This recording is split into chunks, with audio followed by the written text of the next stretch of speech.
Hello बच्चों, 11th का motion chapter पढ़ रहे हैं हम अभी। अब मोशन चैप्टर में आज हम हमारा नेक्स्ट टॉपिक कर रहे हैं। मोशन चैप्टर का आज हम करेंगे बच्चों पोजीशन ऑफ ऑब्जेक्ट। हम पढ़ रहे हैं position of object from initial point two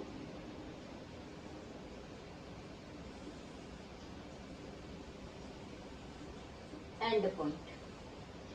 ठीक है, ये है आज का हमारा टॉपिक। हमने प्रीवियस लेक्चर में क्या पढ़ा? हमने प्रीवियस लेक्चर में पढ़ा था ऑब्जेक्ट, एक ऑब्जेक्ट आइदर रेस्ट में है और मोशन में है।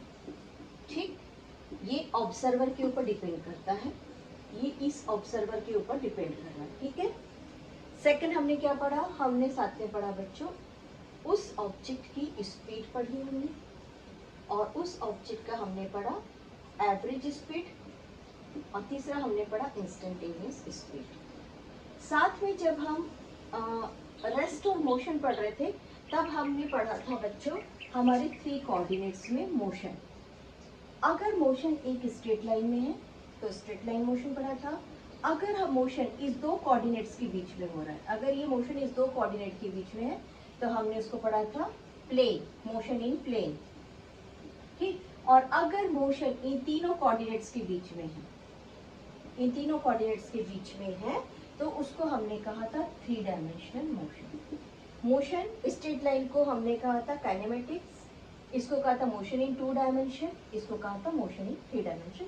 अब हम इसके आगे पढ़ रहे हैं। अब हम अभी तक हमने ये पढ़ा था बच्चों कि कोई एक ऑब्जेक्ट है, वो मूव कर रहा है, यहाँ पर वो एक डिस्टेंस कवर कर रहा है और यहाँ पर वो एक टाइम दे रहा है। हमने ये पढ़ा।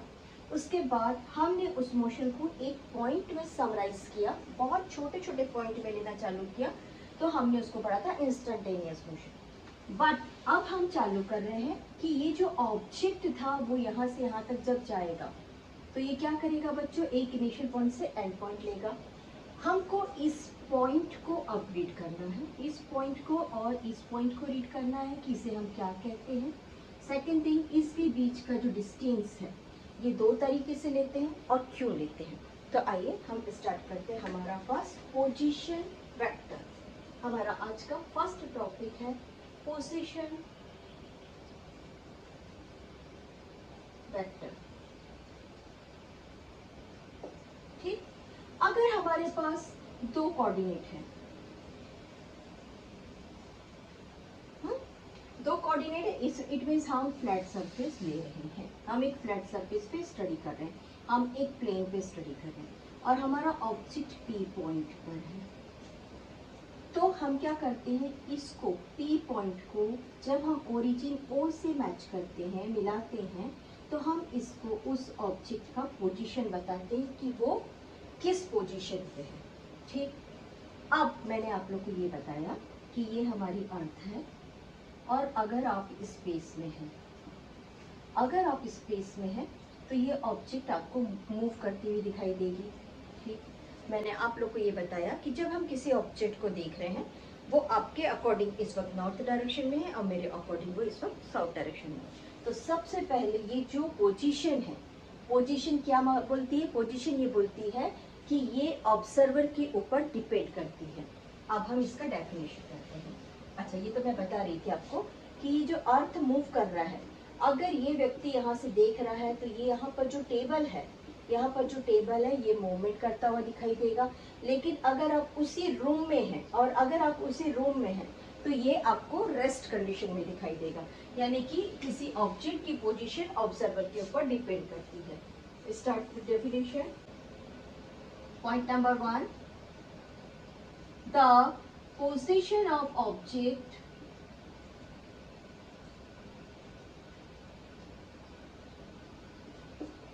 is characterized by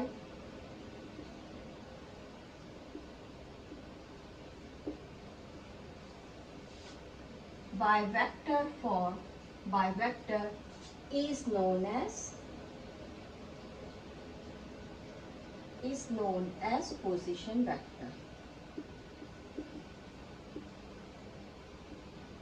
Okay, now ये पोजीशन वेक्टर किसके ऊपर डिपेंड कर रही है? ऑब्जर्वर के ऊपर कर रही है। तो हम लिखेंगे पोजीशन वेक्टर 2 फैक्टर्स के ऊपर डिपेंड करता है। लिखते हैं the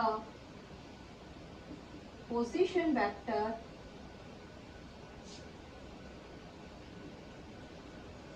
completely expressed by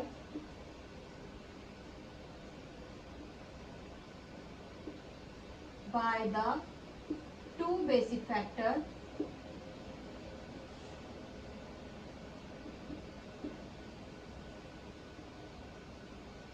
first distance from observer, second direction from observer।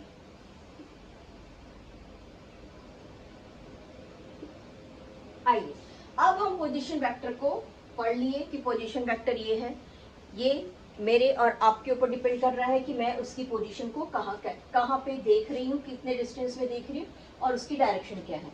इसके अलावा अब हम आते हैं, क्योंकि हमको तो उसको कैलकुलेट करना है और किस में कैलकुलेट करना है? कोऑर्डिनेट्स के बीच में कैलकुलेट करना है। तो हम इसका कैलकुलेशन पढ़ते हैं। कोऑर्डिनेट्स के बीच में मैंने बच्चों, अगर हम इसको 2 कोऑर्डिनेट्स में पढ़ेंगे तो हम ऐसे पढ़ेंगे, और अगर हम 3 कोऑर्डिनेट्स में पढ़ेंगे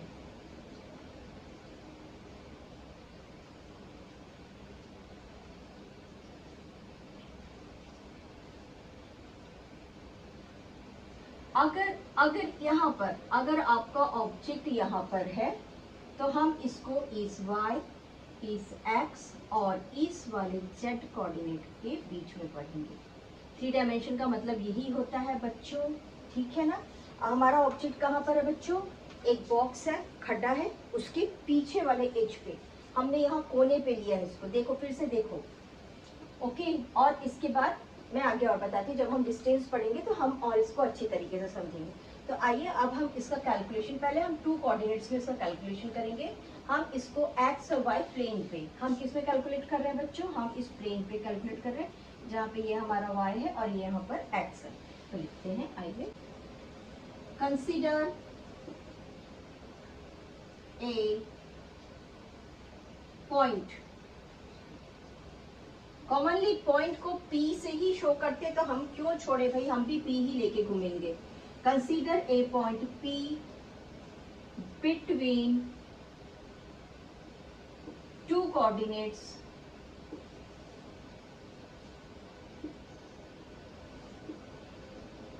x एंड y, ठीक है।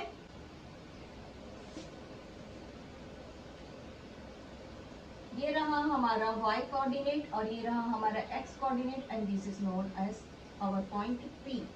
और ये रहा बच्चों हमारा position vector of P, that is known as R, okay. अब लिखते हैं R के बारे में। Then the position vector,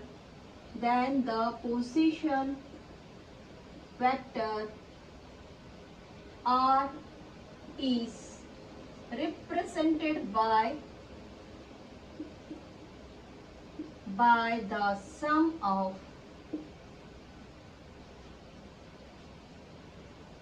components of coordinates.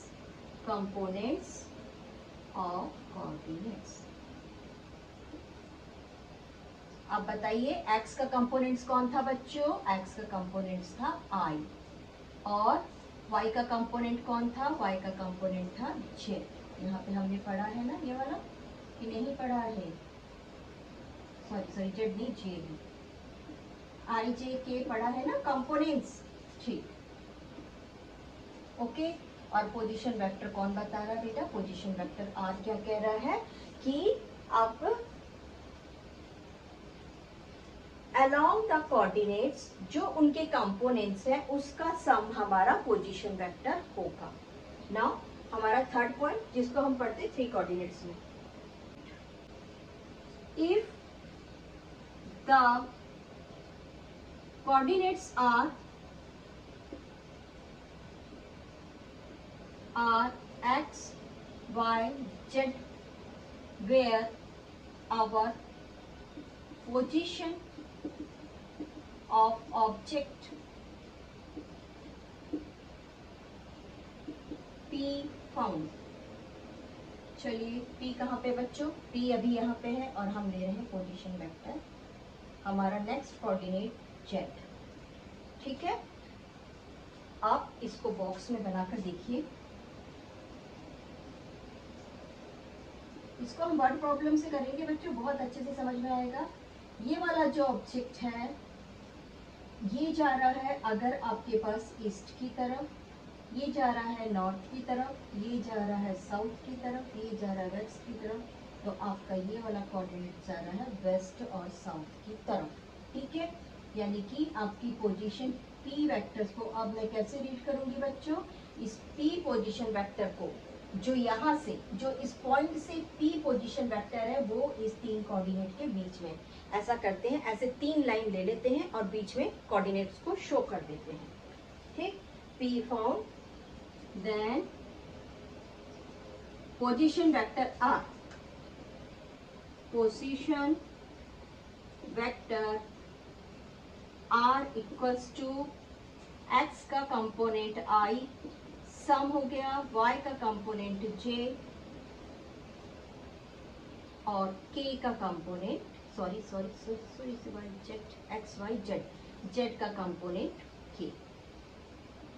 ठीक है, इसके सम को हम बोलेंगे पोजीशन वेक्टर की, हमारे पॉइंट्स P की पोजीशन वेक्टर।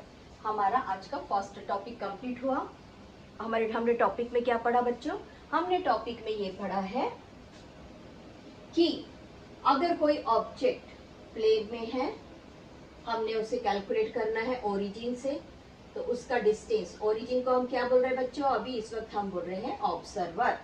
ओरिजिन कौन है इस वक्त, हम खुद ओरिजिन है, हम ऐसा पॉइंट्स को देख रहे हैं। ठीक है, देन अगर हम इस पॉइंट्स को देख रहे हैं बच्चों, यहाँ पर ये पॉइंट है, तो ये यहाँ पर y का कंपोनेंट j और x का कंपोनेंट I, इन दोनों को अगर हम ऐड करेंगे तो हमको डायरेक्ट पोजीशन वेक्टर R मिलेगा। और अगर हम इसको भी ऐड कर देंगे तो हमको 3 कोऑर्डिनेट्स में यानी 3 डायमेंशन में इस बॉक्स में इस पोजीशन, इस पॉइंट P का पोजीशन मिलेगा। रिमेंबर हम कहाँ पर है, हम हमेशा ओरिजिन से ही उस चीज को ऑब्जर्व करेंगे। Okay, now our next point, position vector कर लिया हम लोगों ने, अब हम कर रहे हैं डिस्प्लेसमेंट। डिस्प्लेसमेंट क्या है बच्चों और डिस्टेंस क्या है, एक हम 9th की क्लास को रिव्यू करते हैं। 9th की क्लास में हम क्या पढ़े थे, उस समय हमने वेक्टर वर्ड नहीं पढ़ा था, सिंपली इतना पढ़ा था कि displacement is a vector quantity. ठीक है, यहाँ पर एक टेम्पल है, ठीक है, आप टेम्पल से निकलते हैं और आप जाते हैं इस स्क्वायर के पास में, और इस स्क्वायर से यहाँ जाते हैं आप अपने घर, like this, suppose to be ये आपका घर। ठीक है, हमने क्या पढ़ा, हमने ये पढ़ा कि यहाँ से निकलेंगे, that is 100 metre, that is 100 metre, that is 10 metre. तो आपसे जब पूछा गया कि आपका घर मंदिर से कितनी दूर है, तो आपने क्या बोला, यार 210 मीटर्स। ठीक है, आपने यही आंसर दिया ना, 210 मीटर्स। बट आपका घर कहाँ पर है, कहाँ पर है, तो आपने क्या बोले, मंदिर से नॉर्थ की तरफ मेरा घर 175 मीटर में है। फिर से एक बार, आपने क्या बोले, मंदिर से नॉर्थ की तरफ, this is north, this is south area. ठीक है ना, आपने बोल दिया मंदिर से नॉर्थ की तरफ मेरा घर जो था, मेरा ये साउथ एरिया तो ये है बच्चों, है ना। ठीक है, नॉर्थ की तरफ में 175 मीटर। दो अलग अलग आंसर क्यों आए, पहला आंसर आया 210 मीटर, दूसरा आंसर आया 175 मीटर नॉर्थ, ये आंसर आया। सेकंड थिंग, हमने देखा ये बहुत बड़ा रास्ता बता रहा है, और हमने ये देखा कि ये जो है ये बड़ा रास्ता है और ये वाला जो है ये शॉर्टेस्ट रास्ता है। ठीक, जिसको हम चल के जा रहे हैं, जिस डिस्टेंस को हम कंप्लीटली कवर कर रहे हैं और जो काउंटेबल है, यानी कि इनिशियल पॉइंट आई से लेके फाइनल पॉइंट एफ तक के जो इस चीज को हम काउंट कर रहे हैं that is known as distance. और shortest path, shortest with direction. Remember यहाँ डायरेक्शन नहीं है, नो डायरेक्शन, यहाँ पे कोई डायरेक्शन नहीं है बच्चों डिस्टेंस पढ़ने के समय में, लेकिन shortest path with direction is known as displacement. Displacement clear? क्या बोल रहे हैं हम ये बोल रहे हैं कि जो कंप्लीट पाथ हम यूज कर रहे हैं वो डिस्टेंस है जिसको हमने स्पीड में पढ़ा था। स्पीड में क्या पढ़ा था? हमने पढ़ा था distance s upon taken time t। जब हम इंस्टेंटेनियस स्पीड पढ़े थे बच्चों तो हमने कर दिया था ds अपॉन dt। ठीक, हमने यही पढ़ा था इंस्टेंटेनियस स्पीड में। अब भी हम यही डिस्टेंस को पढ़ रहे हैं बट उसके शॉर्टेस्ट फॉर्म में पढ़ रहे हैं। और डिस्टेंस हमारा कब इक्वल होगा? जब हमारा डिस्प्लेसमेंट स्ट्रेट लाइन में होगा। हम इसको अभी पॉइंट वाइज पढ़ते जाएंगे। बेसिक हमारा सीखना है कि डिस्टेंस और डिस्प्लेसमेंट में डिफरेंस क्या है। डिस्टेंस जो है पूरा एक कंप्लीट पाथ है और डिस्टेंस और डिस्प्लेसमेंट क्या है? Shortcut. Is it? Shortcut with direction, not only shortcut बच्चों, shortcut with direction is known as displacement. आइए अब हम करते हैं डिस्प्लेसमेंट की कैरेक्टरिस्टिक फीचर्स और उसके बाद करेंगे differences between displacement and distances. और उसके बाद करेंगे इस पर कुछ क्वेश्चंस। लेकिन उसके पहले मैं वेक्टर के दो रूल्स बताऊंगी, ओके, जो अभी हमको न्यूमेरिकल्स में यूज करने हैं। वेक्टर को एक साथ इतना सारा पढ़ लेंगे और बाद में जाके भूल जाएंगे, नहीं। हम जब जब जो मैथ्स बना रहे हैं ना बच्चों, तब तक हम वेक्टर का वो उस रूल को वापस से रिमाइंड करेंगे, वापस से याद करेंगे, वापस से लर्न करेंगे। Displacement is the change in the position, changes in the position vector।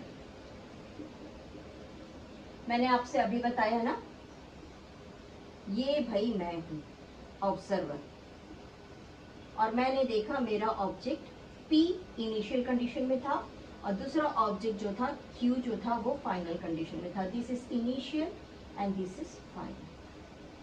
अगर ये कर्व का रास्ता, अगर P Q के पास जाने के लिए कर्व का रास्ता लेता है, then this is known as displacement, so distance, this is known as distance और this is known as displacement। कहाँ से कहाँ तक?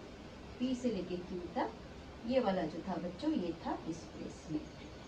हम यही पढ़ रहे हैं, आपको मैं यही समझा रही हूँ। This is my R2 and this is my R1। This is the initial position vector of P and this is the final position vector of Q और फाइनल ऑब्जेक्ट। ठीक, हम यही पढ़ रहे हैं बच्चों, ठीक है। क्या पढ़ रहे हैं हम पढ़ रहे हैं डिस्टेंस और ये पढ़ रहे हैं displacement. Displacement is the change in the position vector. अभी किया ना हमने, वही चीज को लिखना है। Vector joining initial point to final point। Clear? Definition clear? आ जाइए, डिस्प्लेसमेंट क्या पढ़ रहे हैं हम? क्या यहाँ पे हमने टाइम यूज किया? नहीं। क्या हमने यहाँ पे मास यूज किया? नहीं, हमने यहाँ पे सिर्फ एल यूज किया, that is known as length. लिख दीजिए our second point, unit equals to length use कर रहे हैं हम, therefore this is metre. Okay, dimension M0 L1 T0। Method of calculation, method of calculation.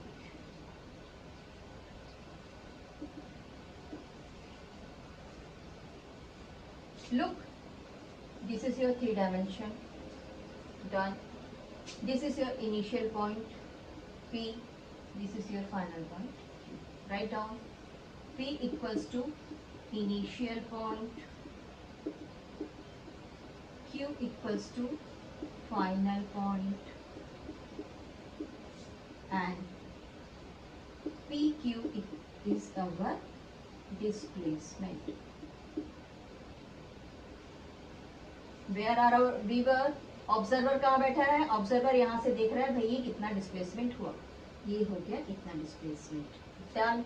लेकिन ऑब्जर्वर क्या करेगा बच्चों? ऑब्जर्वर पोजीशन सेट करेगा R1, पोजीशन सेट करेगा R2, और ये दोनों किसके अलोंग है? अगर हम 2 एक्सिस पढ़ रहे हैं तो किसके अलोंग है? X और Y के, और अगर हम 3rd एक्सिस पढ़ रहे हैं तो ये हो गया Z के अलोंग। ठीक, तो आइए इसको कैलकुलेट करते हैं। समझ रहा है ना कि नहीं समझ रहा है? अच्छा, अगर ज्यादा तकलीफ होती है ना जब 3 डायमेंशन में पढ़ने के लिए, तो आप पोजीशन को समझने के लिए एक डब्बा लेके बैठ जाइए, अमेज़न में आता है ना।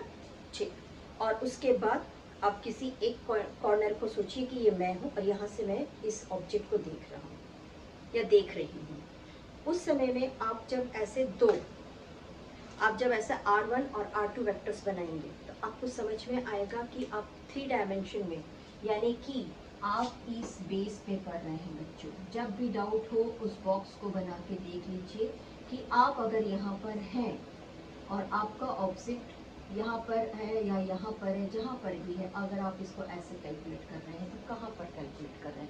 उस बॉक्स के अंदर थोड़ा सा अपना इमेजिनेशन डालिए कि मेरे 2 वेक्टर्स कहाँ से कहाँ हैं और कितना मूवमेंट्स कर रहे हैं।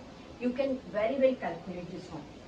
ठीक है, मेथड ऑफ कैलकुलेशन में हम बेसिकली यूज करेंगे बच्चों पाइथागोरियन। ठीक,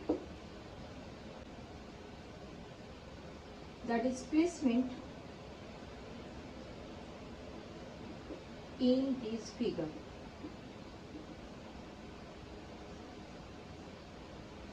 अभी जब हमने ये बॉक्स बनाया था, तो ये बॉक्स का सभी जगह पे कैसा कांटेक्ट था बच्चों?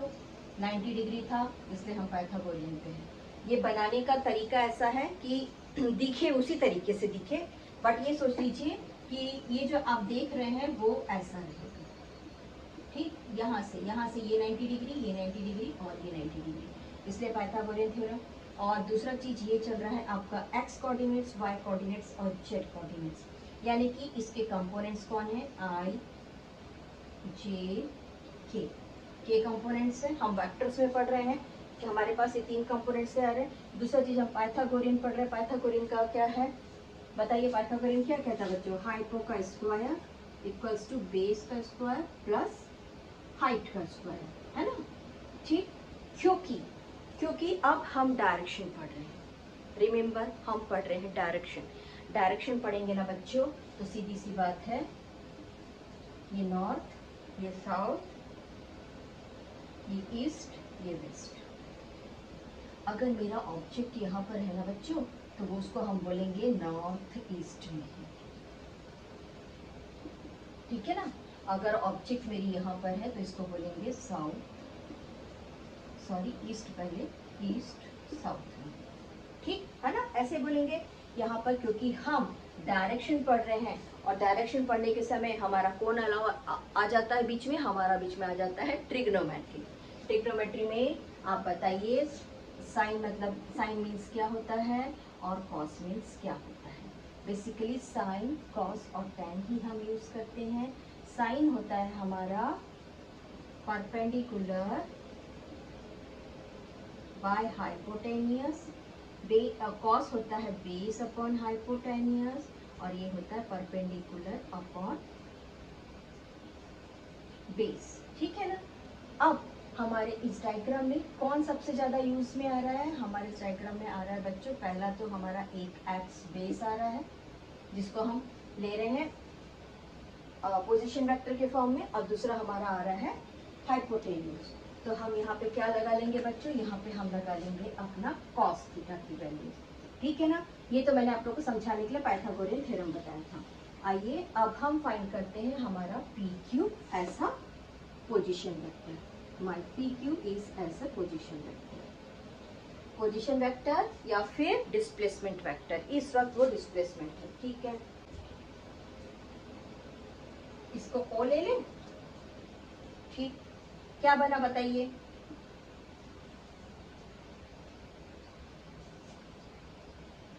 P O plus O Q two P O O Q cos theta. और क्योंकि हम पाइथागोरियन में पढ़ रहे हैं तो जब इसकी वैल्यू को स्क्वायर से सिंगल करेंगे तो ये अंडर रूट हो जाएगा। इसको कैलकुलेशन करने का मैथड है। फिर से देख लीजिए, एक ऑब्जेक्ट हम ये ले रहे हैं, एक हम ये ले रहे हैं और एक हम ये ले रहे हैं, ठीक है। चलिए, ये इस वक्त हमारा कौन है बच्चों? इस वक्त ये हमारा हाइपोटेनियस है जो बाहर खड़ा हुआ है, और ये अंदर के ऑब्जेक्ट है दोनों, ठीक। और ये हमारा कैलकुलेशन है, बहुत लंबा चौड़ा कैलकुलेशन है। अब इसे इतना याद करना ही काफ़ी है, क्योंकि हमको जब हम इससे रिलेटेड न्यूमेरिकल्स प्रॉब्लम करेंगे ना, तब मैं इसको शुरू से लेकर आखिर तक आपको कैलकुलेट करके बताऊंगी। इस वक्त हमको सिर्फ इतना जानना है कि अगर हम डिस्प्लेसमेंट पी क्यू लेते हैं तो पी क्यू में जो हमारा ये R1 और R2 था, ये हमारा R1 और R2 था, ये हमारा R1 और R2 था बच्चों, हमारा पोजीशन वेक्टर, ठीक है। अभी हमने इसको इस तरीके से लिखा। बहुत डिटेल्स में बहुत कंफ्यूजन नहीं चाहिए, ठीक है। Clear? Now our next point. If there is S1, S2, S3, S4, Sn are the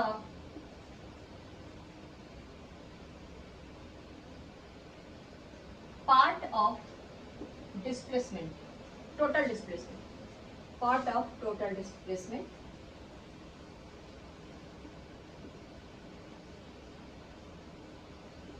then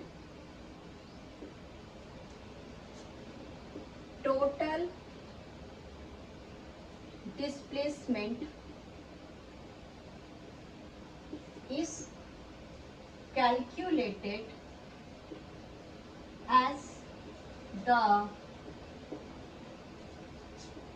sum of the individual parts.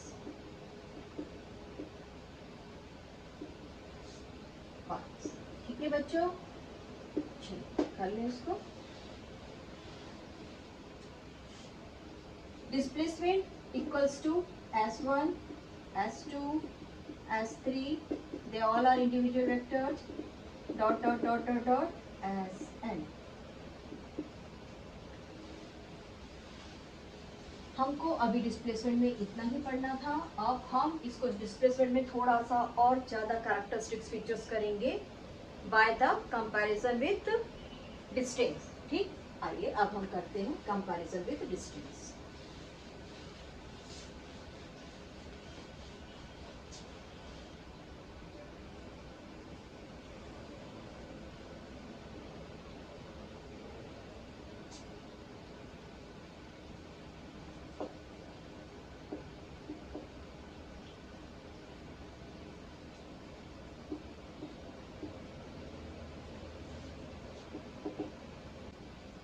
Look, point A, point B,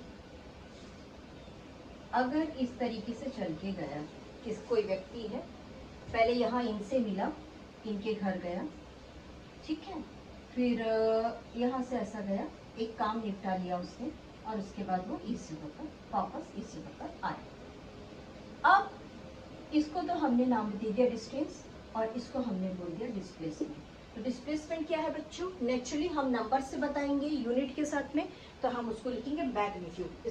the magnitude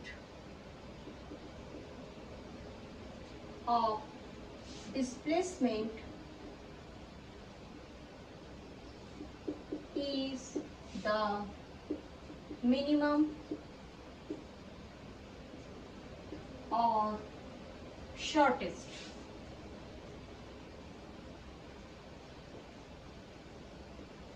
length पढ़ रहे हैं तो लेंथ लिखेंगे between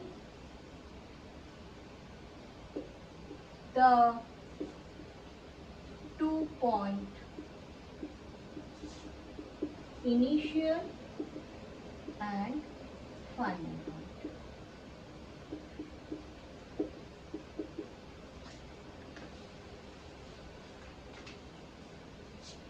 ठीक, so distance always greater or equal to displacement. Now y equal to displacement. Suppose आप इस point से निकले हैं और डायरेक्ट इस पॉइंट पर गए, डायरेक्ट इस पॉइंट पर गए। आपका ये जो लाइन था वो था straight line. In which condition? Straight line. Straight line में डिस्प्लेसमेंट और डिस्टेंस हमेशा इक्वल रखते हैं। ठीक है, अगर मोशन स्ट्रेट लाइन में हो रहा है तो डिस्टेंस और डिस्प्लेसमेंट हमेशा इक्वल रहेंगे। Now our second for the moving body.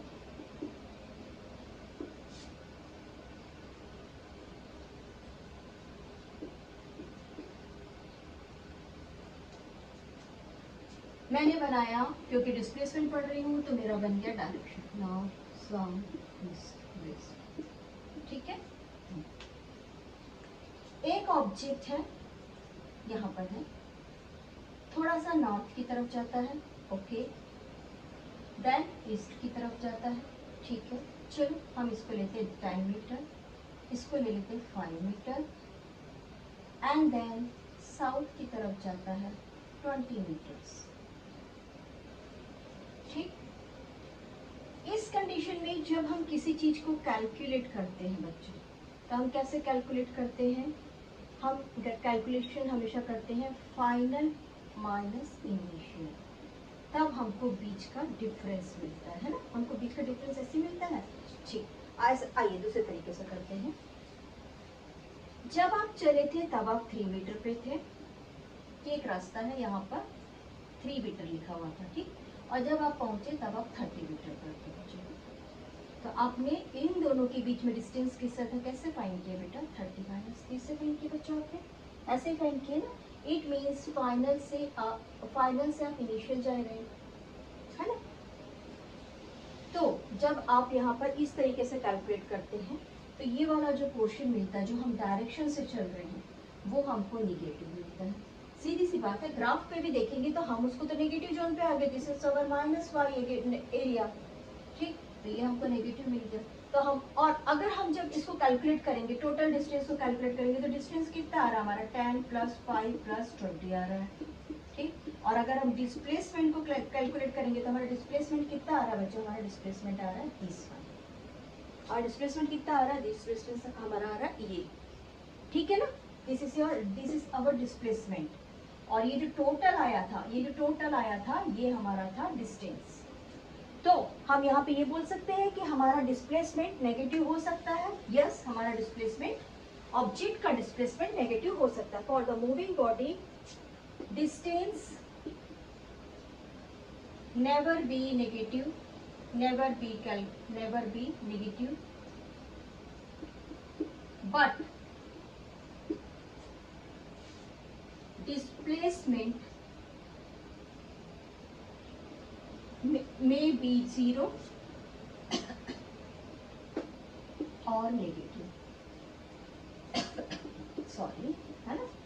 Suppose एक व्यक्ति, हमारा डिस्प्लेसमेंट क्या है बच्चों? डिस्प्लेसमेंट है हमारा final point minus initial point. एक व्यक्ति स्विमिंग पूल में यहाँ से यहाँ तक के जाता है, टाइम मार के वापस उसी जगह पे आता है और रेस्ट करता है, तो वो कितना डिस्प्लेसमेंट फाइंड किया हमने? डिस्प्लेसमेंट मिला हमको 0। अगर 10 मीटर चला है, -10 मीटर इज 0। लेकिन कितना डिस्टेंस कवर किया? डिस्टेंस कवर किया उसने 20 metre. This is distance and this is displacement. तो किसी भी मूविंग ऑब्जेक्ट के लिए डिस्टेंस कभी भी नेगेटिव और जीरो नहीं हो सकता है, नेवर बी नेगेटिव एंड और जीरो, बट डिस्प्लेसमेंट में भी जीरो और negative. Okay, next point, zero displacement लिख लें इसका meaning.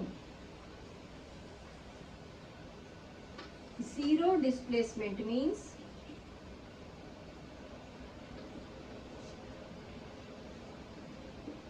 initial and final point are same. Write down, for motion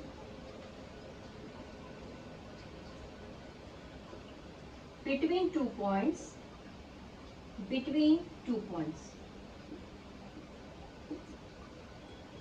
the displacement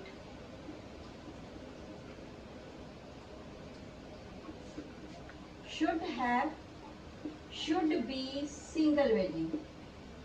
इसे एक्सप्लेन करें बच्चों, अभी मैंने बताया था ये वही है, बट डिस्टेंस है मैनी।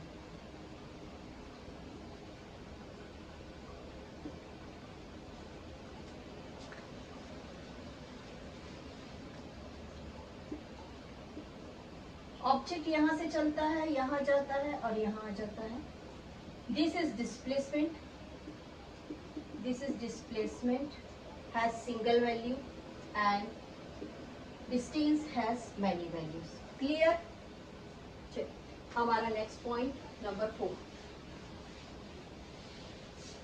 हर पॉइंट की अपनी एक इंपॉर्टेंस है बच्चों, छोड़ना नहीं है कि ये इंपॉर्टेंट नहीं है, ये इंपॉर्टेंट नहीं है। हर पॉइंट की अपनी अपनी एक इंपॉर्टेंस है। कब कहाँ पे आपको घुमा के कोई सवाल पूछ ले, आप नहीं उसे कर पाएंगे, इसलिए हर पॉइंट को कवर करिए।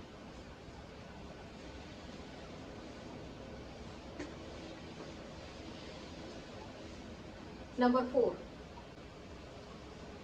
For moving particles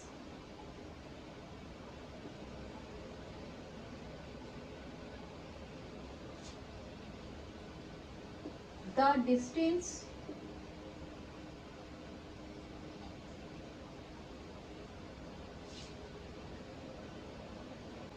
can never decrease with time। ठीक है, but displacement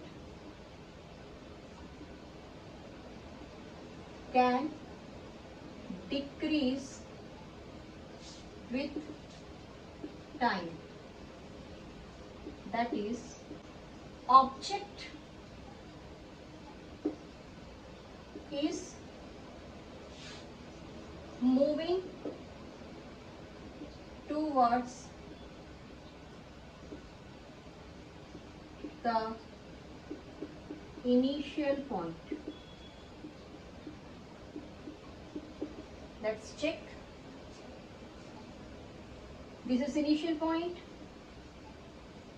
this is distance, and this is displacement, this is final point, this is an initial point, और this is total distance। अब आपको इसका meaning समझ रहा है, क्या कह रहा है कि कोई भी पार्टिकल का जो डिस्टेंस है वो समय बीत रहा है। चलिए इसको हम ग्राफ में कर लेते हैं बच्चों, ऐसे 5 मिनट, 10 मिनट, 15 मिनट, 20 मिनट। एक ऑब्जेक्ट 5 मिनट से स्टार्ट करता है, यहाँ तक के जाता है और वो वापस वहीं पे आ जाता है। ठीक है,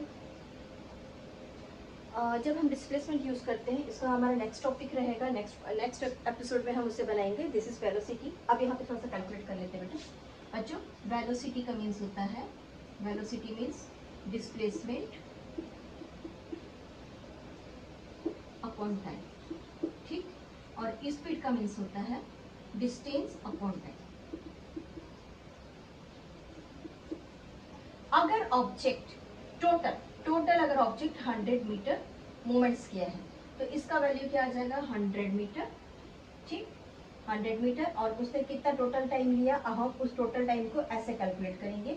यहाँ पे हमने ले लिया सपोज 17 मिनट 17 सेकंड ले लिया, और वापस से हमने यहाँ से यहाँ तक के प्लस यहाँ से 17 माइनस 5 को सब्ट्रैक्ट किया, that is 12। This is our T, ठीक है। इसको बनाने के समय काफ़ी चीज़ें बनाएंगे, बट अभी सिर्फ समझाने के लिए बोल रही हूँ।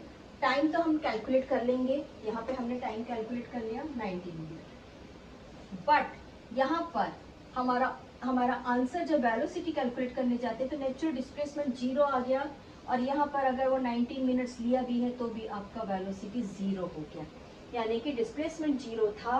तो ये हमारा जो टोटल वैल्यू था वो डिक्रीजिंग ऑर्डर पे था। हर मैक्स बनाएंगे हम, ठीक है, towards to the initial point, यानी कि ऑब्जेक्ट अगर जा रहा है और डिक्रीजिंग ऑर्डर है, यानी कि वो ऑब्जेक्ट इनिशियल पॉइंट की तरफ आ रहा है, तभी उसका डिस्प्लेसमेंट छोटा है। Our next point, fifth, the object without changing its direction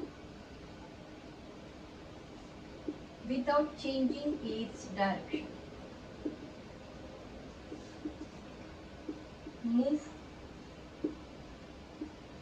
in a straight line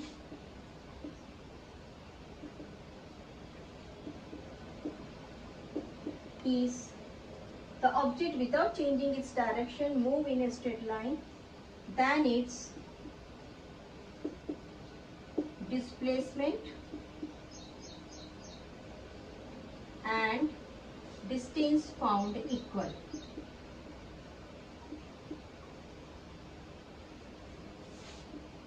Let's check.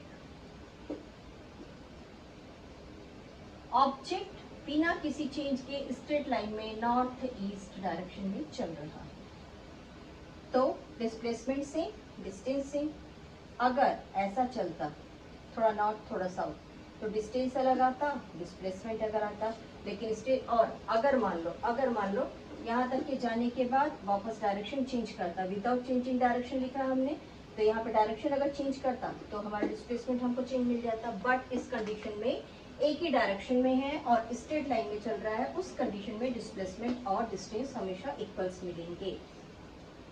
Sixth,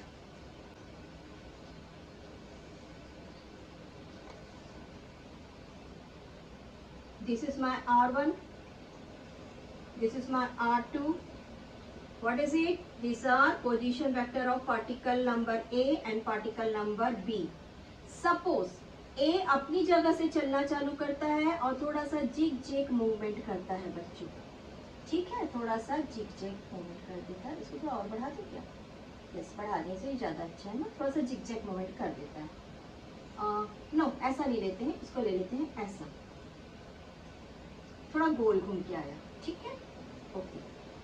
अब ए बी, अगर मैं ए बी लिखती हूँ, that is my distance of the object, और अगर मैं ए बी को वेक्टर से बताती हूँ, that is the displacement of the object, displacement of the object. अब इसको कैलकुलेशन भी तो सीखना है, हमने अभी किए हैं, वैसे तो हमने इसको कर लिए हैं, बट अभी डिस्टेंस के और डिस्प्लेसमेंट के कंपैरिजन में भी करना है। डिस्प्लेसमेंट ऑफ द ऑब्जेक्ट यहाँ तक के तो लिख लीजिए।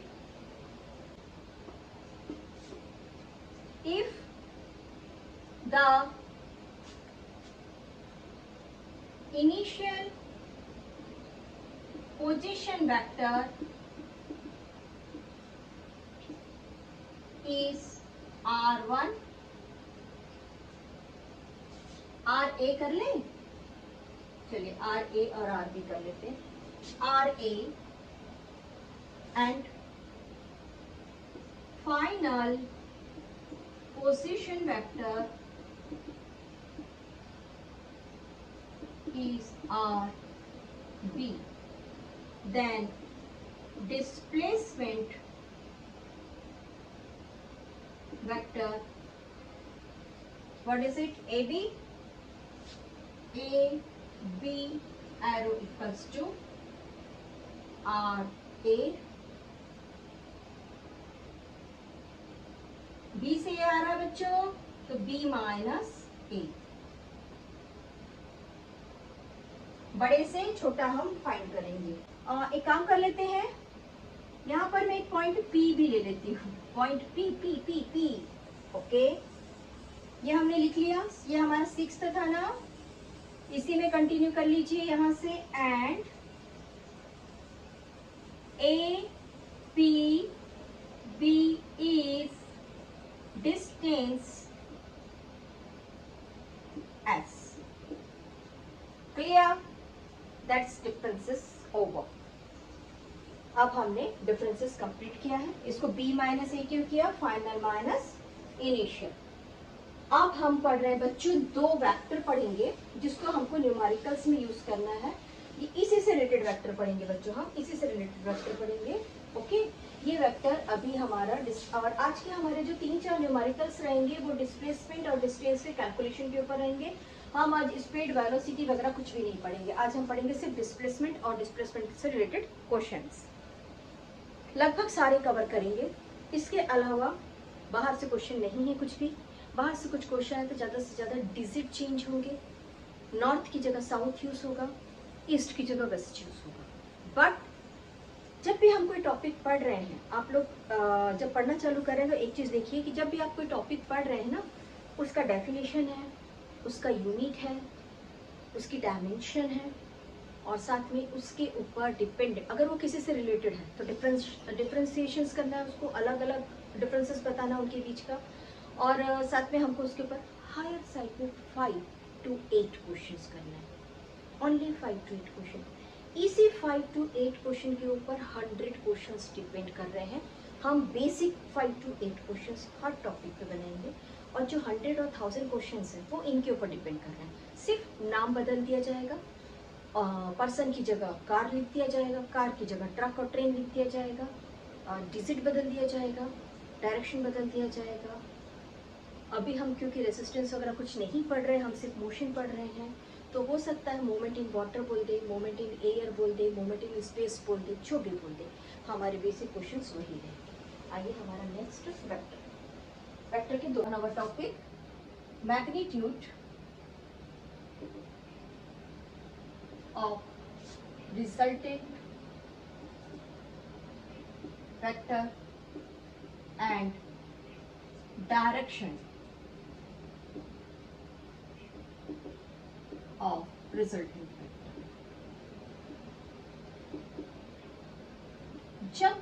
जब मैं शुरू में डिस्प्लेसमेंट पढ़ा रही थी, आप लोग को एक चीज मैंने कहा था, हमको क्या करना है बच्चों, हमको पाइथागोरियन थ्योरम करना है। और अगर यहाँ से हमको एंगल्स मिल जाता है किसी भी डिस्प्लेसमेंट में, सपोज टू भी हमको एंगल्स मिलता है, तो हम वहाँ पे cos थीटा ले रहे थे, है ना। और कैसे ले रहे थे, आप लोग को याद होगा शायद, AB स्क्वायर प्लस BC, जो भी था, BC square plus AB dot BC cos theta, हमने ऐसा लिया था। लाइक अब हम दूसरा उसी को करते हैं बट थोड़ा अलग तरीके से। फर्स्ट, सबसे पहले हम 3 डायमेंशनल में पढ़ रहे हैं, तो हम अपना जो कहना चाहिए डेफिनेशन है वो लिख लेते हैं, ठीक है।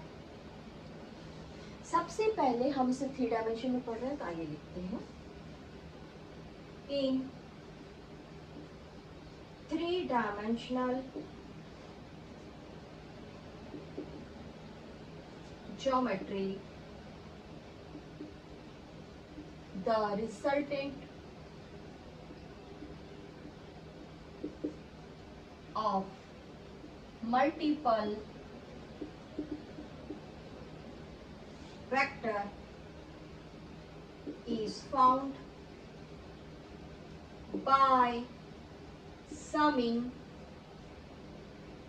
means add करना, okay, summing their corresponding compounds।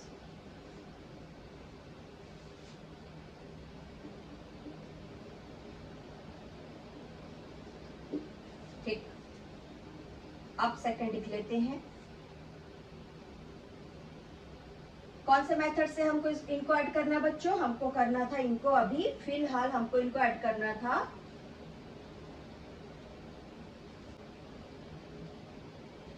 The resultant vector magnitude is calculated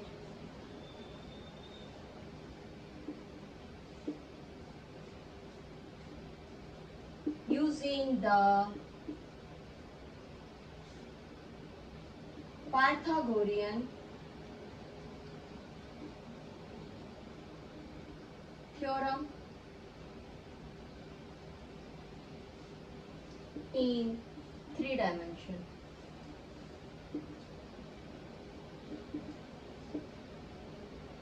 Its direction is calculated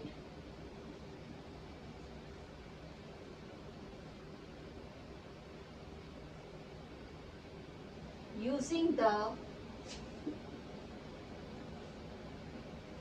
ratio of the component.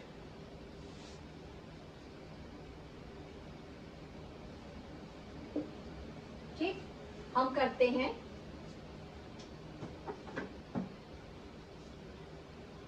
Resultant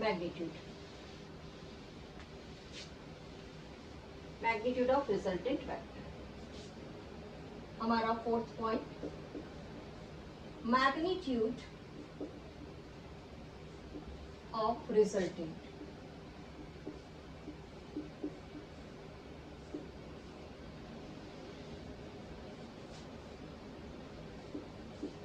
This is our resultant and these are our component of x, component of x, component of y, component of z. ठीक है, और क्योंकि हम Pythagorean में चल रहे हैं therefore squares. ठीक है,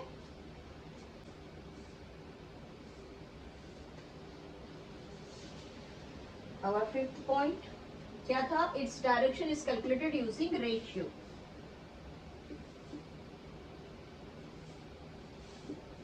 किसका रेशियो रहेगा? Its direction is calculated using the ratio. थोड़ा सा याद करिए, अगर आप लोगों ने यूनिट वेक्टर किया है, ओके, अगर आप लोगों ने यूनिट वेक्टर किया है तो यूनिट वेक्टर में हम रेशियो लेते हैं फुल वेक्टर और नॉर्मली वेक्टर के साथ में. तो आ जाइए, इसको लिख देते हैं. ये रहा हमारा नॉर्मल वेक्टर और ये रहा हमारा फुल वेक्टर. अब हम इसे कंपोनेंट्स को लेंगे तो ये हो गया हमारा rx component with full vector plus ry with full vector, rz with full.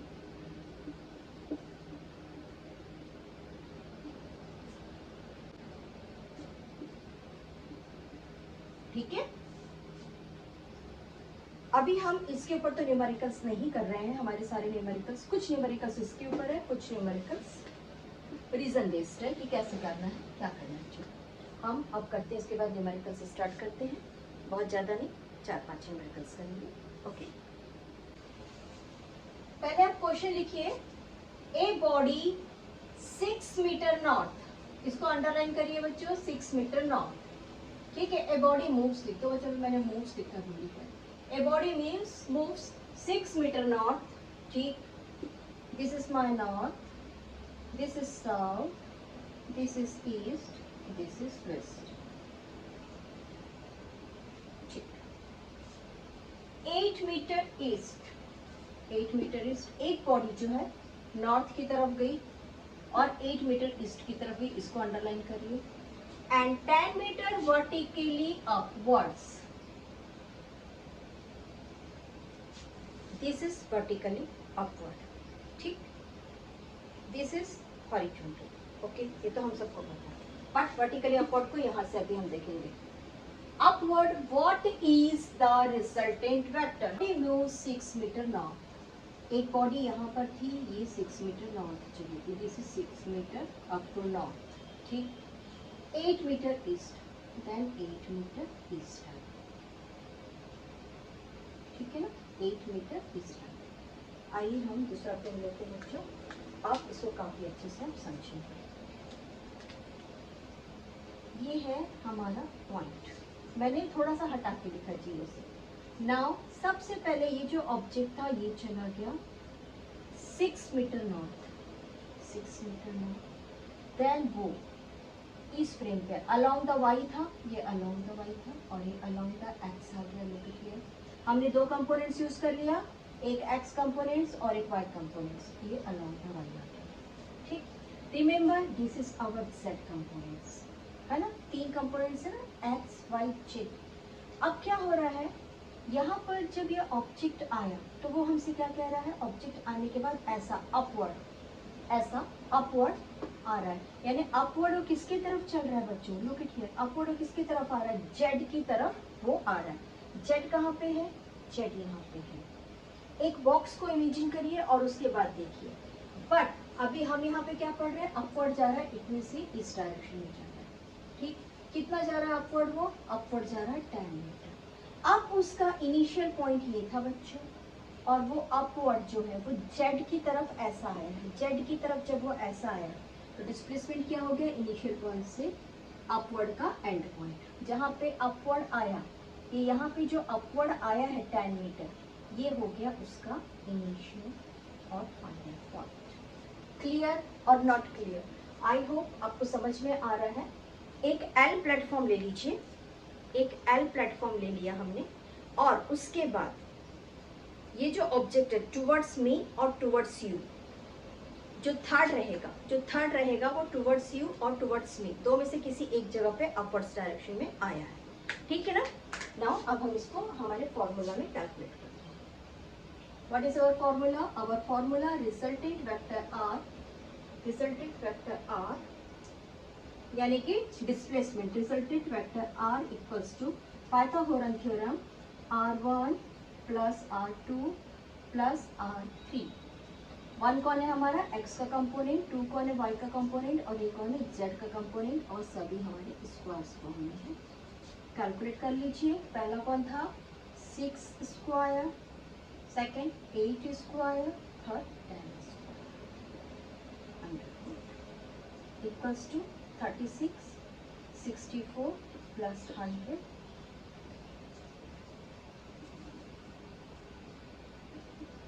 equals to under root 200 equals to 2 multiplied 100 equals to 2 multiplied 10 का स्क्वायर equals to, इससे कैंसिल हो गया बच्चों, 10 बाहर आ गया, under root 200 is our displacement.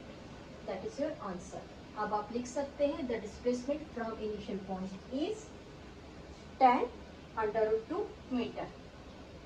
देखते हैं, a person moves 30 metre north, underline कर लीजिए फर्स्ट टॉपिक, फर्स्ट ऑब्जेक्ट हमारा 30 मीटर नॉर्थ की तरफ चल रहा है। ठीक है, then 20 metre towards east, 20 metre towards east and finally 30 under root 2 metre in south west direction.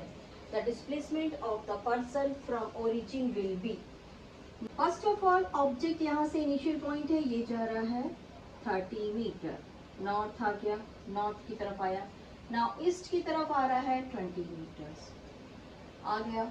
अब कह रहा है साउथ की तरफ आ रहा है, साउथ की तरफ आ गया ना साउथ की तरफ, बट वो वेस्ट की तरफ भी आ रहा है, इट मींस वो साउथ और वेस्ट के बीच में आ रहा है।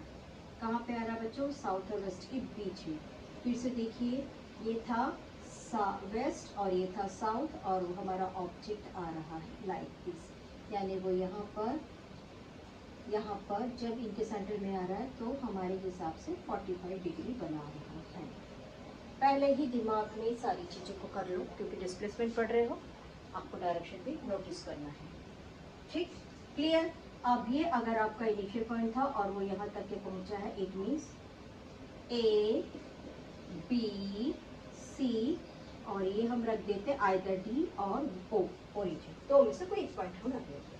ठीक, तो हमारा डायग्राम क्या बना बच्चों, हमारा डायग्राम बना like this, like this, like this, और हमको फाइंड करना है इसको। क्लियर, हमको फाइंड किसको करना है, इसको। ये रहा हमारा डायग्राम।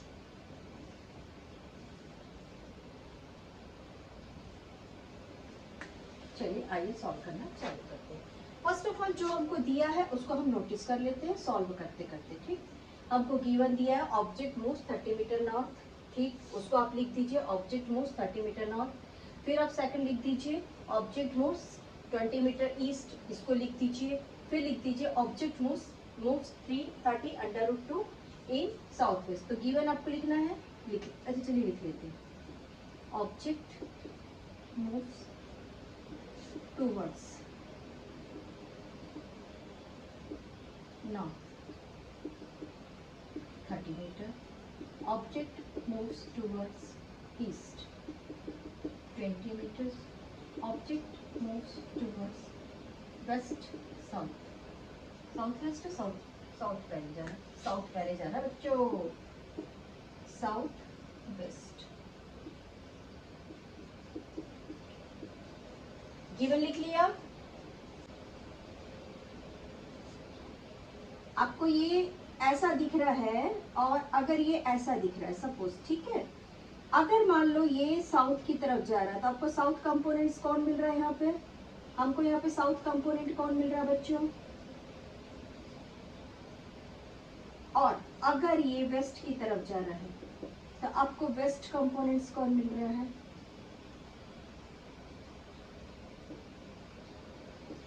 अगर साउथ की तरफ जा रहा है उस समय हमको मिल रहा है बेस अपॉन परपेंडिकुलर, है ना। और अगर वेस्ट की तरफ जा रहा है तो हमको क्या मिल रहा है बच्चों, सॉरी परपेंडिकुलर नहीं, hypotenuse, very big sorry, okay, west components की तरफ क्या जा रहा है, ठीक। अगर साउथ कंपोनेंट्स की तरफ जा रहा है तो हमको मिल रहा है बच्चों बेस अपॉन हाइपोटेन्यूज। दिख रहा है आप लोग को बेस और hypotenuse, I hope is it. और वेस्ट कंपोनेंट्स की तरफ जा रहा है तो आपको दिख रहा है परपेंडिकुलर अपॉन हाइपोटेन्यूज। यानी जब आपका ऑब्जेक्ट साउथ की तरफ जा रहा है तो वो cos 45 यूज कर रहा है, और जब आपका ऑब्जेक्ट वेस्ट की तरफ जा रहा है तब वो आपके लिए sin 45 डिग्री को यूज कर रहा है। 45 डिग्री तो कंफर्म है। और अगर हम किसी चीज को यूज करते हैं ना तो हमको इस चीजों को, इन चीजों को ध्यान में रखना है, ठीक। तो आइए इसको अब हम लिख के सॉल्व करते हैं।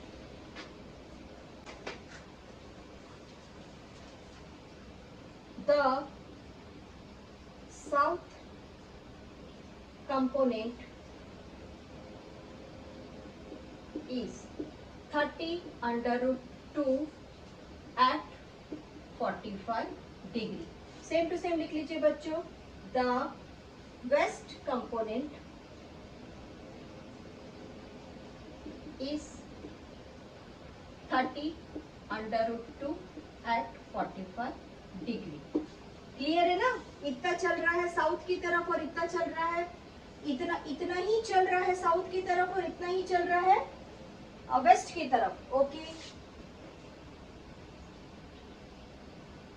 30 under root 2 cos 45, 30 under root 2 sin 45, दोनों ही कंडीशन में इसका जो वैल्यू है 1 अपॉन अंडर रूट 2 है। 30 under root 2 multiplied 1 upon under root 2 equals to 30 metre. यानी ऑब्जेक्ट साउथ की तरफ कितना मीटर चला, 30 मीटर चला। और वेस्ट की तरफ कितना मीटर चलेगा बच्चों, इसका भी सेम रहेगा, 30 अंडर रूट 2 साइन 45 की value 1 upon under root 2 equals to 30 metre. Clear. आपका ऑब्जेक्ट साउथ की तरफ 30 मीटर चल रहा है और आपका ऑब्जेक्ट वेस्ट की तरफ 30 मीटर चल रहा है। Therefore, BC वेक्टर, हमारा ये BC वेक्टर क्या बोल रहा है, कौन सा कंपोनेंट एक्ट हो रहा है,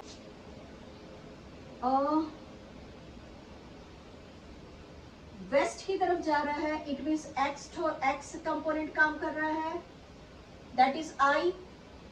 लुक, ये वेस्ट की तरफ जा रहा है ना, दैट इज आई। और अगर क्या बोलना चाहिए, साउथ की तरफ जा रहा है, that is j, y factor. तो अब हम इसको लिख लेते हैं, -30i -30j, क्योंकि अपोजिट डायरेक्शन में है बच्चों। इट मीन्स आपका बेस का BC का वैल्यूज कितना आ गया, BC का वैल्यूज आ गया 0। चलिए, हम वेक्टर के अकॉर्डिंग पढ़ रहे हैं, भूलना नहीं है, हम वेक्टर के अकॉर्डिंग पढ़ रहे हैं। और मैं काफी फैला के डिटेल्स में समझा रही हूँ आप लोग को। अब क्या होगा बच्चों, ऑब्जेक्ट जा रहा है डी से लेके ए तक। इस समय में वो ओरिजिन पे है। कहाँ पे है, ओरिजिन में है। तो from north, movements from north, कितना है मूवमेंट्स फ्रॉम नॉर्थ, हमारा फर्स्ट क्या मिल गया, एक्स एक्सिस हमारा आई मिल 0 है, और हमारा वाई एक्सिस पे कितना मूवमेंट्स है बच्चों। फिर से देख लो, ओरिजिन कहाँ पे है, ओरिजिन यहाँ पर है, और ओरिजिन से वो एक्स एक्सिस पे जा रहा है, वाई एक्सिस पे जा रहा है, that is therefore plus 30 metre, movements is plus 30 metre. ठीक, फ्रॉम फ्रॉम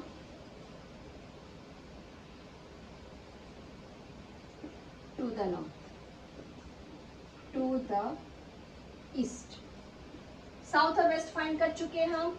अगर यहाँ पे आ गया है इस एक्सिस पे, तो ये आई एक्सिस पे चल रहा है, लुक इट हियर, ये आई एक्सिस है, ये आई एक्सिस है, एक्स का कंपोनेंट्स है, एक्स के कंपोनेंट्स हो गया, और वाई के कंपोनेंट्स में ये 0 है।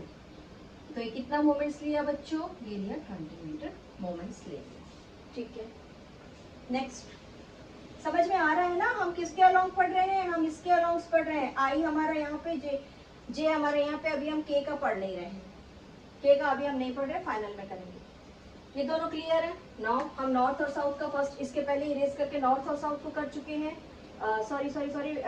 वेस्ट और साउथ को कर चुके हैं। ये नॉर्थ हो गया और ये ईस्ट हो गया। Total displacement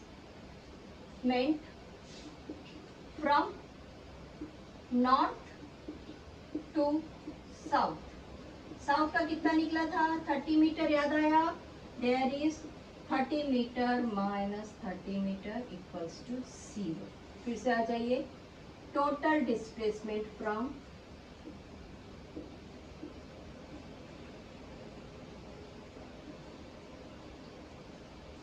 east to west, 20 minus 30 equals to minus 10. Minus 10 it means opposite direction. आ गया, अपोजिट डायरेक्शन में यहाँ पर -10 आपको मिल गया, यहाँ पर -10 ज्यादा चला है, आपको पता चल गया। ठीक, टोटल और net displacement is 10 meter towards west. That is your answer.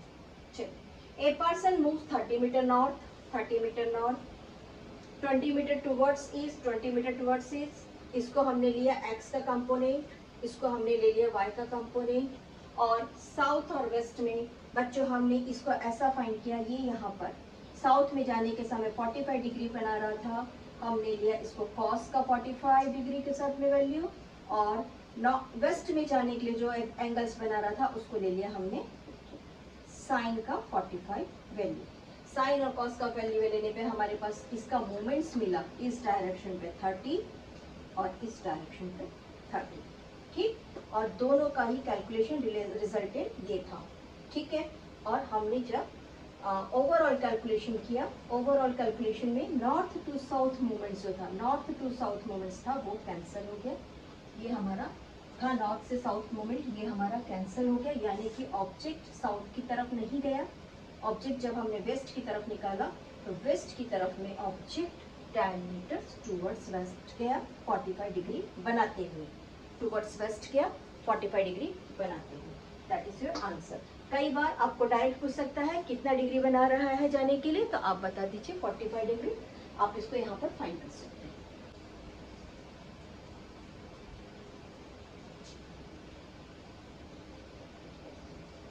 आज का हमारा next question, an athlete complete 1 round of a circular track, this is our circular track.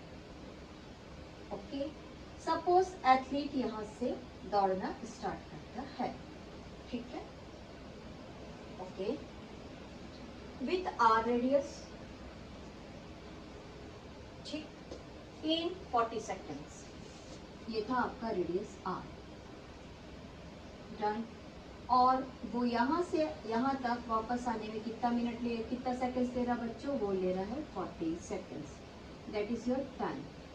ठीक, अब क्या वो एरिया के अंदर दौड़ रहा है? नो, बाहर दौड़ रहा है। इट मींस आप क्या लेंगे? सरकमफेरेंस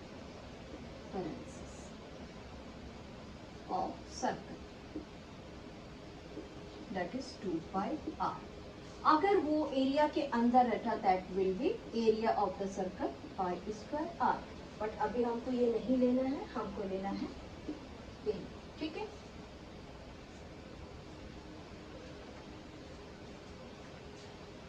ठीक। अब एथलीट जो समय ले रहा है एक सर्कल को 2 पाई आर को क्रॉस करने के लिए कितना समय ले रहा है बच्चों? वो ले रहा है 40 सेकेंड्स।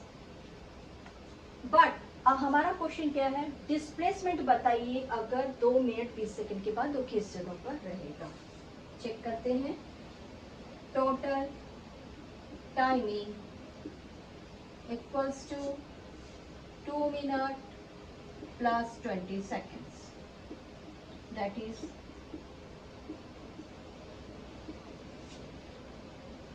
140 सेकेंड्स। ओके, अब मैं इसको थोड़ा सा एक्सपेंड करके पढ़ती हूँ। पहले राउंड में 40 सेकंड ले लिया, दूसरे राउंड में 40 सेकंड ले लिया, दैट इज 80। थर्ड राउंड में 40 सेकंड ले लिया, दैट इज 120। यानी उसने टोटल कितना राउंड कर लिया? 3 कंप्लीट राउंड किया। Write down in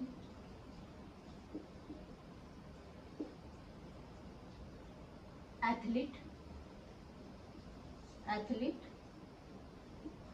completes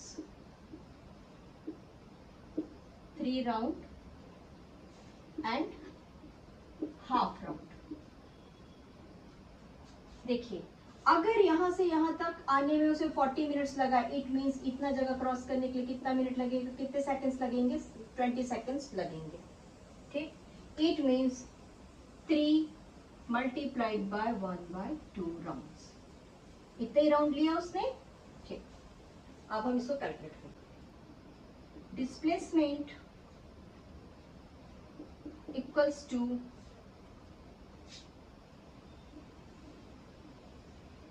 this is r and this is r, therefore displacement equals to 2r। इसके लिए उसने 40 सेकेंड्स लिया था और इसके लिए 20 सेकेंड्स लिया।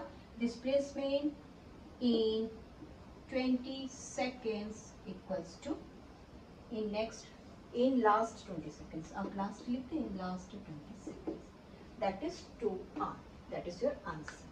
हमको क्या फाइंड करना था? हमको फाइंड करना था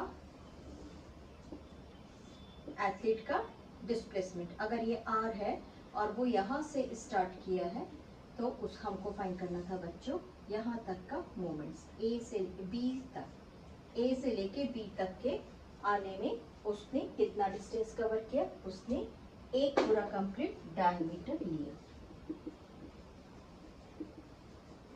ठीक है, कई बार इसकी जगह पे पाई लिखा होता है। पाई का मीन्स भी 180 डिग्री होता है। 180 डिग्री मीन्स स्ट्रेट लाइन। ठीक है, कई बार ऑप्शन में 2r की जगह पाई लिखा होता है। पाई का मतलब होता है 180 degree. 180 degree means 2r, straight line. अब नेक्स्ट क्वेश्चन नंबर 4 का हमारा फोर्थ मैथ्स। रीड करिए, राइट करिए, इसे लिख लीजिए। A wheel radius 1 metre rolls. Once again क्या बोला? हमको जब भी कोई चीज देता है बेटा, फर्स्ट पॉइंट में बच्चों उसको लिख लो। ये कह रहा है 1 मीटर रेडियस। ठीक है, रोल्स फॉरवर्ड हाफ और रेवोल्यूशन, यानी कि अगर मैं इसका रेडियस ऐसा लूं r, और ये कह रहा है r equals to, write down, given r equals to 1 metre, therefore 2r equals to 2 metre, यानी कि हमको उस व्हील का डायमीटर मिल गया। ठीक, ये हमारा फर्स्ट। हमने कहाँ तक पढ़े? A wheel radius 1 metre rolls forward half और रेवोल्यूशन। हमने पढ़े हाफ और रेवोल्यूशन। हाफ और रेवोल्यूशन, अगर मैं इसको पॉइंट ए देती हूँ और इसको एक पॉइंट बी देती हूँ ऑन ए हॉरिजॉन्टल ग्राउंड, और मैं इससे हॉरिजॉन्टल ग्राउंड देती हूँ। अब देखिए ये हाफ रेवोल्यूशन कर रहा है, इट मीन्स ये यहाँ से यहाँ तक के रोल हुआ, that is our A dot and that is our B. ठीक है, और अब देखिए ये बन गया ऐसा, ये वाला जो बी था ये बी डॉट यहाँ आ गया, और रेडियस इसका कितना हो गया, डायमीटर कितना हो गया बच्चों, डायमीटर मिल गया हमको 2 मीटर। ठीक है, नेक्स्ट हॉरिजॉन्टल ग्राउंड पर the magnitude of displacement, displacement हमको कहाँ से कहाँ तक मिल रहा है बच्चों, ये यहाँ से, ये वाला ऑब्जेक्ट यहाँ से यहाँ आ रहा है। हमारा डिस्प्लेसमेंट कौन सा एरिया हो गया, हमारा डिस्प्लेसमेंट हो गया दिस वन। ठीक, of the point of the wheel initially in contact the ground, जैसे ही इनिशियली पॉइंट ए था वो कॉन्टेक्ट कर रहा है ग्राउंड पे, तब आपको फाइंड करना है कि डिस्प्लेसमेंट कितना है। फिर से एक बार पढ़िए, एक व्हील है, मूवमेंट कर रहा है, उसका जो रेडियस है वो r है, इट मीन्स उसका डायमीटर 2 मीटर हो गया, और वो जो हाफ रेवोल्यूशन ले रहा है उस समय पे, उस हाफ रेवोल्यूशन में हमको ये डिस्प्लेसमेंट फाइंड करना है। नेचुरली हमको यहाँ से जो चीज दिखाई दे रहा है बच्चों, वो दिखाई दे रहा है हमको 90 डिग्री का ट्राइंगल, यानी कि राइट ट्राइंगल मिला हमको। ठीक है, हमको राइट ट्राइंगल मिला, इट मीन्स हम क्या कर रहे हैं, हम पढ़ रहे हैं बच्चों पाइथागोरस। ठीक, अब दूसरा देखिए, व्हील का मोमेंट पढ़ रहे हैं हम, मोमेंट ऑफ व्हील पढ़ रहे हैं। तो जब हम व्हील का मोमेंट पढ़ रहे हैं, इट मीन्स हम क्या पढ़ेंगे बच्चों, हम पढ़ेंगे सरकमफेरेंसेस, हम सरकमफेरेंसेस पढ़ेंगे। सरकमफेरेंसेस है हमारे पास में 2 पाई r। ठीक है, जब हम 2 पाई r पढ़ेंगे और हमको ये पता है कि हाफ रेवोल्यूशन है, कितना रेवोल्यूशन है, हाफ रेवोल्यूशन है, यानी आधा चक्र घूम रहा है, तो हमारा ये जो व्हील है वो कितना मूवमेंट किया, हमारा व्हील मूवमेंट किया पाई r। व्हील का मूवमेंट कितना हो गया, मूवमेंट ऑफ व्हील कितना मिला हमको, pi r, movement of wheel pi r, यही से इतना ही मिला। Circumferences, movement of wheel according to circumferences. ठीक है, हम सरकमफेरेंसेस में चल रहे हैं, हमको मिल गया पाई r, हम यहाँ पे लिख देते हैं movement of wheel equals to, अभी फिलहाल मिला हमको पाई r। ठीक, नाउ हम आते हैं अपना पाइथागोरस थ्योरम में। ओके, हमको क्या मिल रहा है बच्चों, डिस्प्लेसमेंट फाइंड करना था, तो हमको यहाँ पे था ए बी, यानी कि ये कितना हो गया, लुक एट हियर, ये हो गया पाई r, लिख दीजिए इसे, displacement equals to A dot, displacement है, वेक्टर दिखाइए, अब पाइथागोरस थ्योरम से कर दीजिए पाई r का होल स्क्वायर प्लस, हमारे पास कौन है बच्चों, ये है 2 मीटर, और क्योंकि रेडियस दे रहा है इट मीन्स ये 2r मीटर है, तो ये हो गया हमारे पास में 2r का होल स्क्वायर। नेक्स्ट स्टेप यहाँ से करते हैं, ये हो गया pi square r square plus 4r square, under roots के अंदर था, मैंने इसे और इसे कॉमनली बाहर निकाल लिया, अंदर में रह गया pi square plus 4।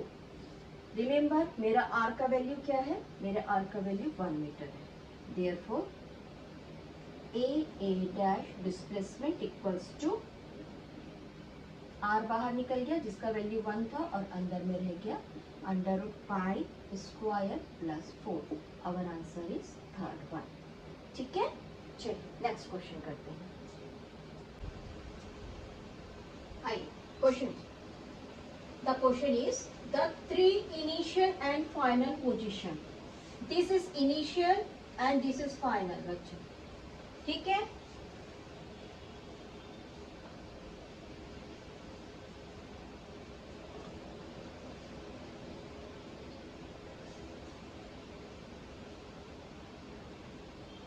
a man on x axis are given it, x axis है, y नहीं बोल रहे, यानी कि हमको एक फ्लैट लाइन मिलेगा।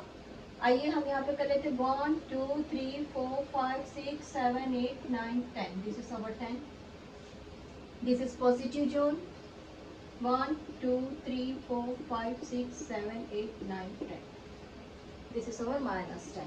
हमारे यहाँ पे -8 से स्टार्ट हो रहा है. दिस इज अवर -8. मैं इसको a रख लेती हूँ. 7m, छोड़िए माइनस को पहले रखते हैं अपन. ठीक है, a रख लिए. -7m, इसको मैं b रख लेती हूँ. This is our -7m. Okay, और कुछ है -3m. 1 2 3. This is our -3m. This is c. Now positive 7m 3m. 1 2 3. This is our d. 4 5 6 7. This is our e. Okay, first वाला है हमारे पास में -8 और -7. Condition number 1, final position minus initial position. Final क्या है? 7 मीटर माइनस इनिशियल है -8. Therefore our answer is +15. Plus मिल रहा है तो कौन से डायरेक्शन में मिल रहा है बच्चों? Positive direction. Positive direction along x axis plus x axis. Second, -3 -7, that is -10 along -x axis, negative direction. Negative बोलिए या अपोजिट बोलिए. ठीक है, opposite direction. Our third point, 3 -7 equals to 3 metre है बच्चों. ये सब मीटर में चल रहे हैं ना, सब मीटर में है. मीटर लिख लेंगे आप लोग क्लास में. ठीक है, हाँ. That is 3 + 7 equals to 10 metre along positive x axis and positive direction. Over. आज का last maths. Have a nice day. enjoy your physics, enjoy your maths.